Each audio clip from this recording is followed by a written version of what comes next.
When you live abroad long enough, you start to believe you've seen it all. New cities, new currencies, even new forms of chaos. But nothing, absolutely nothing, shakes you like realizing that your access to money can disappear overnight. For me, it happened in Lisbon.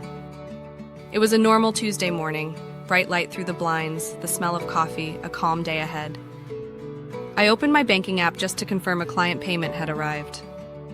Instead of my balance, I saw a red banner that said, "Your account has been restricted. Please contact support." I refreshed the app. Tried again. Same thing. At first, I thought maybe the Wi-Fi was bad, or maybe the app was doing maintenance.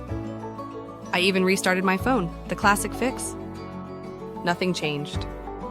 That red message just sat there like a brick wall between me and my own money. There was around 7,400 euros in that account. Rent, groceries, my co-working membership, everything ran through that card. Within seconds, I went from being a digital nomad with a stable setup to someone completely locked out of his financial life. I grabbed my phone and called customer service. 46 minutes on hold, listening to the same cheerful melody that now sounded like a joke. Finally, someone picked up. The woman's voice was calm, robotic almost. "Your account is currently under review. Unfortunately, I can't disclose details of an ongoing security procedure." That phrase would repeat in my head for weeks. I can't disclose details. When I asked how long it might take, she said, "Usually a few business days," then hung up. The irony is I wasn't some crypto trader moving shady funds. I was a freelancer. I'd received 2 payments that week, one from a US client, another from Europe.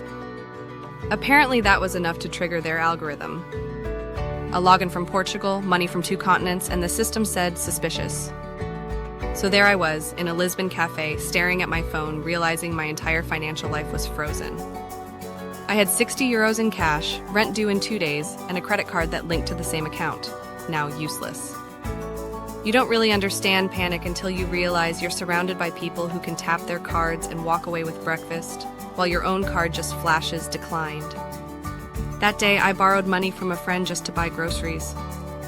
I promised I'd pay him back as soon as the bank sorted it out. That took 18 days. Those 18 days taught me more about how fragile global banking really is than years of experience as a traveler ever could. Let me tell you what that felt like. Day 3, I was still calm. I thought, this will resolve soon. I sent all the documents they asked for, ID, proof of address, screenshots of payments. Nothing happened. Day 6, I started checking my email every 15 minutes. No response. The tone of my messages changed from polite to desperate. Day 9, I started calculating how long I could last on what I had left. 2 more days of food, 1 metro pass, and that was it. By day 12, I wasn't even angry anymore. I just felt invisible. The bank's support system had swallowed me whole. Every night, I'd walk through Barro Alto, music from the bars, people laughing, living their lives, and I felt like I was walking through a movie where I didn't belong. The worst part wasn't the money. It was the helplessness. The idea that someone somewhere decided to pause my access to life and wouldn't even tell me why. Finally, on day 18, I got an email. The subject line, access restored. That was it. No apology, no explanation, no compensation. That moment changed how I think about banking, risk, and financial independence. Here's what I learned, and what every digital nomad needs to know before this happens to them. First, never rely on one account. Even if it's global, even if it's nomad-friendly, algorithms don't care where you are or how honest your work is. Keep your main funds split, at least 70% in a secondary account that isn't tied to your spending card. Second, 2 cards minimum from 2 different companies. Revolut Wise and 2016, whatever combination you choose, make sure they're independent. I now carry 1 card in my wallet and keep the backup hidden somewhere safe. Third, have an emergency fund you can touch instantly. Even 300 euros, 500 can buy you enough time to breathe, think, and figure things out. I now keep 1 month of living expenses across different platforms, some in euros, some in USD. Fourth, check your notifications. Banks sometimes send ID or source of funds requests weeks before they lock you. I used to ignore them. Never again. Answer fast, or the algorithm assumes guilt. And finally, document everything. Every email, every call, every screenshot. If you ever need to escalate or switch banks, that paper trail can be your only leverage. Now, you might think this only happens to new travelers or people doing sketchy transfers. Wrong. Since this happened, I've met dozens of other nomads, designers, marketers, even remote engineers, who faced the same thing. One had $10,000 frozen for a month in Bali. Another had his PayPal locked for 90 days with all client payments inside. This is not rare. It's just not talked about. Why? Because nobody wants to admit they were one bad algorithm away from being broke. That's why I share this story. Not to scare you, but to make you aware of the invisible risk behind borderless banking. After I got my money back, I changed my entire setup.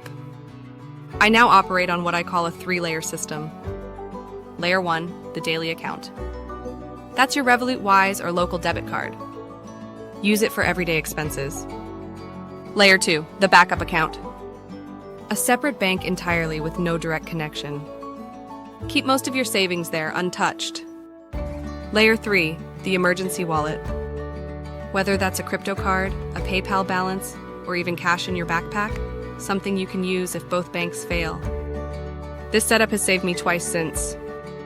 Once in Spain, when my card got unexpectedly deactivated, and once in Thailand, when a network issue blocked Wise for an entire day.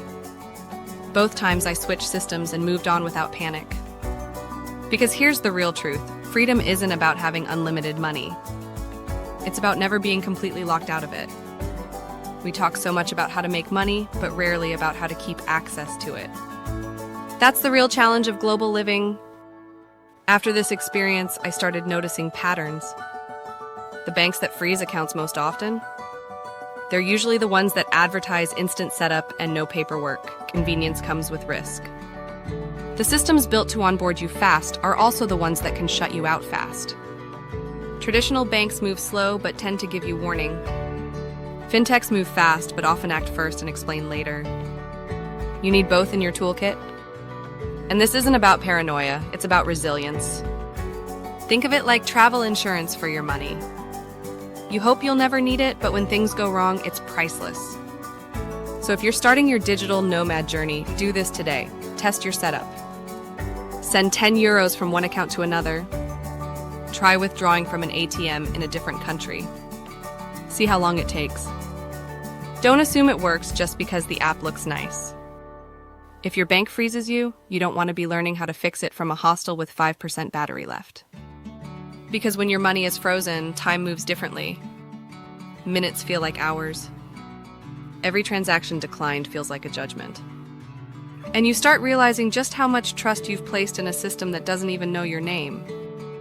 When my account finally reopened, I withdrew 1,000 euros in cash, not because I needed it, but because I didn't trust the system anymore. I remember holding those bills thinking, this is ridiculous. But it was also a reminder, real money still matters. Now I use banks smarter. I treat them like tools, not lifelines. I keep them organized, tested, replaceable. If there's one thing you take from this story, let it be this. Build redundancy into your freedom.